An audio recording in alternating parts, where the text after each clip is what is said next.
Hello and welcome back. Today I'm going to look at automated message filtering in Orbit Communicator. We have three different approaches to filtering messages.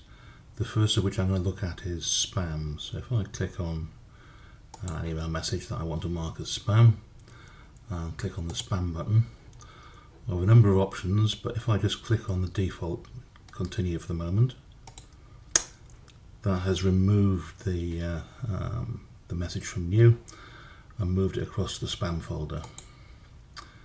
At the same time, it's created a rule such that any subsequent messages from the same email address will also get processed in the same way, i.e. automatically moved across to the spam folder. So if we look at the settings and rules, you can see it's created a rule called auto spam address. And looking at the details, it's going to filter based on from that address, and it's going to, as an action, move it into the spam folder. And you can see in the logs a record of what it's done so far, which is to move one record into the spam folder. So if I try something a little bit more advanced, I'll go back to messages and have a look. We have a number of emails from the same address. So if I collect up those emails and one from a different address again and click on spam, you can see it's picked up. We've got 6 different emails there. If I click continue, so it's moved all those messages across to spam. So we've now got 7 in spam. If we have a look at the rules, you can see it's added the 2 additional source addresses to the filter, so we now have any messages coming from any one of those 3 locations automatically get processed and moved to spam, and for each one we'll have a log of exactly what was moved, where from and where to.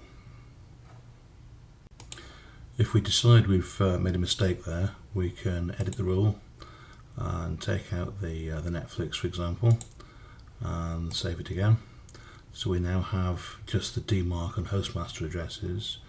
If we go back to the spam folder and find the message we didn't want to spam, we can click unspam, and that's moved it back into new messages again. Just to take a look at a second approach to filtering, if we select a message we have a couple of and go into actions, we can create a filter based on the email we're looking at. So if I click on next, so we're going to filter based on that address and nothing else, and when we get an email for that address we're going to move it into the archive and we're going to play a sound. We'll play incoming. So these messages or these sound files are local to the machine, so you're open to upload your own. They don't come with the package. So if we send that through, so the options are we can just create the rule, or we can create the rule and apply it to the message, and we can have the rule so it's there as a manual rule we can activate, or if we tick this box it will automatically run on new messages as they come in. So we'll accept the defaults for that. We'll give it a name, and we'll call it rule number 1. Okay, so you heard the message sound there. We're down to one message remaining with that matching email address, and you can see it's added an auto button. So for any of these messages, if there's an associated rule that would have activated if this was a new message, it will present the auto button, which if you click, it will run the rule that it would have run had the message come in while the rule was available. So you can see it's now archived the 2 Netcraft emails. So if you have a look now, we now have rule number 1. I could go ahead and just rename that to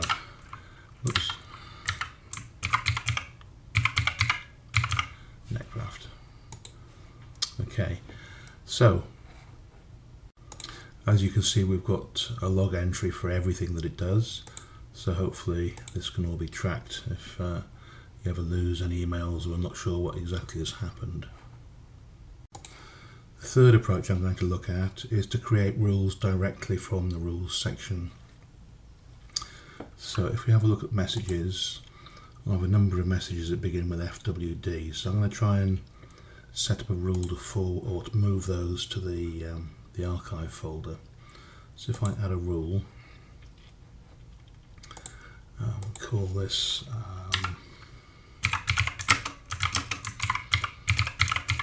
move to archive, and we do this on the basis of the subject beginning with FWD. So the first thing I want to do, and we'll choose move to archive, save that away. First thing we want to do is look at test. So if we test that rule against the message base, it's completed fairly quickly. This again should scale to hundreds of thousands of messages quite happily. So currently it's found 9 matching messages, of which 9 are actionable. So in context, it's found 9 messages that are not in archive. So if we now run that, you can see 1, 2, 3, 4, 5, 6, 7, 8, 9. So we've got 9 log entries to correspond to 9 moves. Actionable is now 0, and archive has gone from 4 up to 13. So all the numbers seem to make sense. So we've got a log entry for everything that's happened, and if we look in messages, nothing left in new beginning with FWD, and we've got the FWDs in the archive folder. I've just noticed that I've left this rule in manual mode so that it's only actually going to activate if I press a button. If I edit the rule and say run automatically for new mail, then every message that comes in will get checked against this rule, and if the subject begins with FWD semicolon, then it too will get archived in the same way. Another useful feature is the ability to automatically create reply reminders. So as an example, if I go into messages, now if I wanted to deal with messages from the Google Mail daemon later, rather than have them appear in my new inbox immediately, I can go into actions and create a filter. This will filter based on the incoming from address. If I play a whistle, so I know it's arrived, and I'm going to create the rule for now rather than applying it to the message.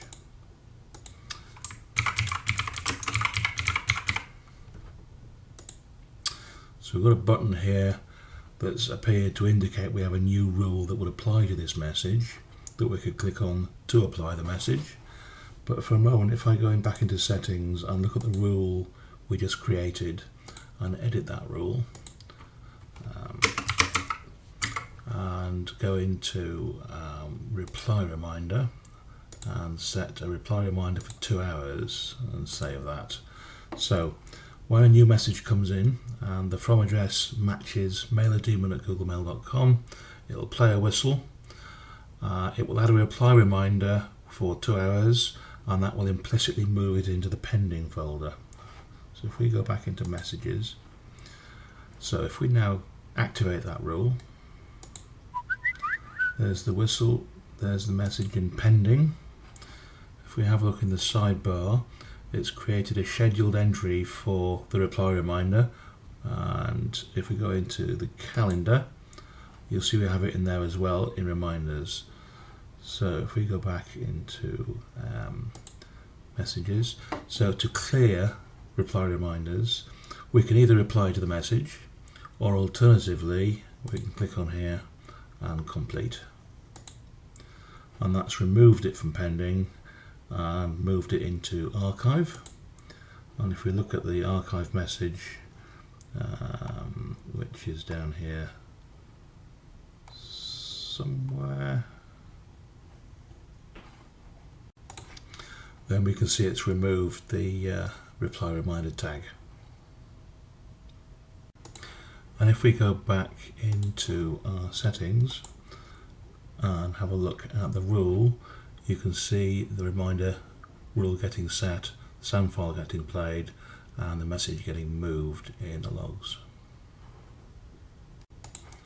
So finally we have a test all button. If I click on that, that's going through the entire database and comparing every rule against every message to work out if we have any emails that could be moved around by our automatically created message set. As it turns out, we're all in sync. The only other thing that springs to mind is the message priority. So these rules are executed in order. So if one of these rules matches, then processing will stop. So any messages from the mailer daemon that begin with FWD will get handled by this first rule.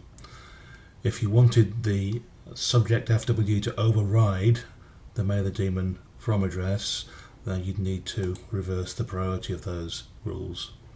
So the order in which they appear is significant, and you can reorder as necessary. Okay, that's all for now.